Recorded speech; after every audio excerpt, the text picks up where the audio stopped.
It's true, not all chemicals are bad, but toxic metals like lead and mercury are found in all of us.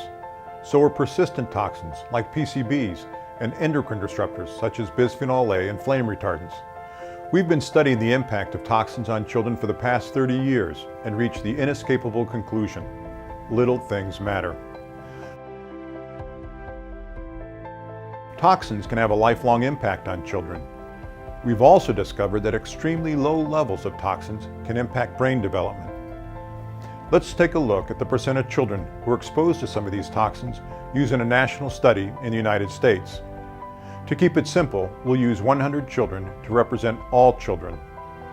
Mercury is found in 89% of children, primarily from eating large fish contaminated by pollution. Lead is detected in the blood of all children, regardless of race, income, or where they live. Over 80% of children are exposed to organophosphate pesticides, mostly from food.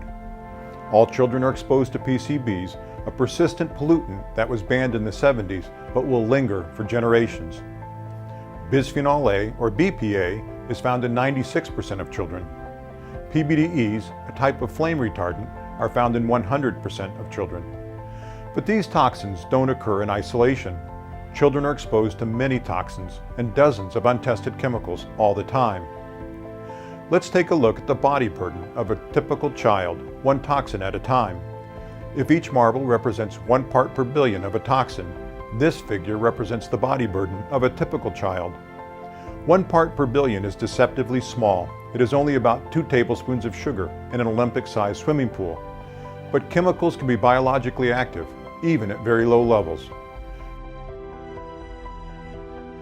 The chemical industry has tried to assure us that concentrations of these toxins are too small to cause harm.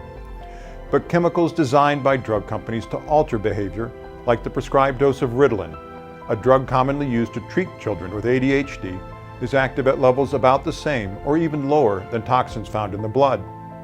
Besides, a lot of studies have shown that some chemicals can be toxic, even at very low levels. As the body burden of PBDEs in pregnant women increases, the intellectual ability of their children decreases. Let's take a closer look.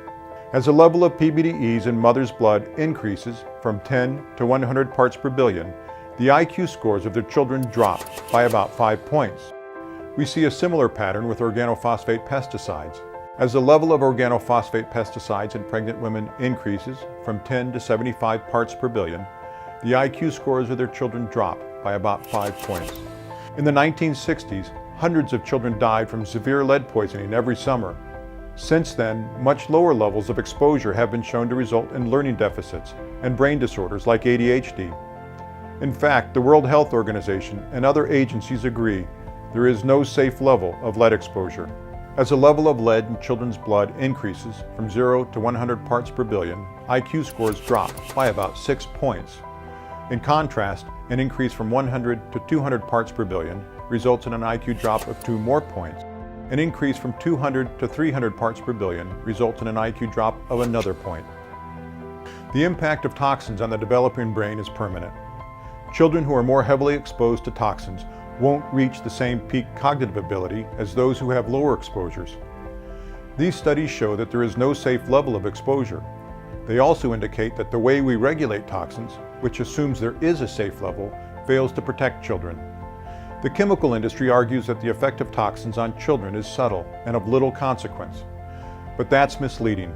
Little shifts in children's IQ scores have a big impact on the number of children who are challenged or gifted. Let's go back to our original sample of 100 children and look at a typical distribution of IQ scores. Most of us have IQ scores that fall between 85 and 115 points. Only 2.5% of children have an IQ above 130, which is considered gifted. There are about 6 million children in this group.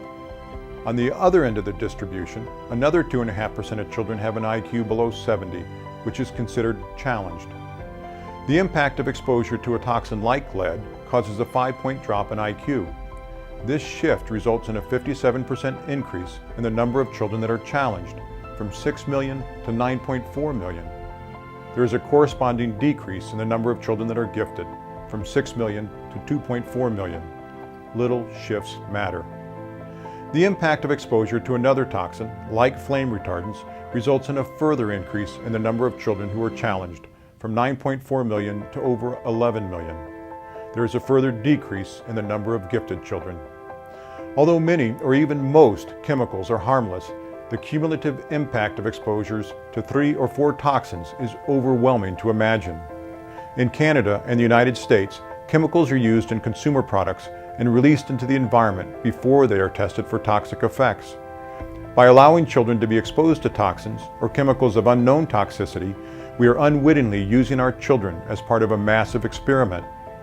But it doesn't have to be this way. Like the European Union, we could require industry to prove that the chemicals they use aren't toxic before they enter the market. How can we avoid exposures to toxins or chemicals of unknown toxicity? The ultimate solution is to revise how we regulate chemicals. Consider writing a letter to your government representative and urge them to require industry to test their products before they are put on the market. There are a few simple ways you can reduce your child's exposure to toxins. Eat fresh or frozen foods. If possible, choose organic. Try to avoid canned foods and steer clear of heavily processed foods. If you are pregnant or planning to become pregnant, eat fish low in mercury.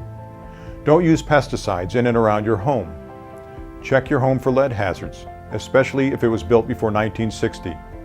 Frequent cleaning of floors and surfaces can help reduce children's exposures to lead, flame retardants, and other toxins and house dust.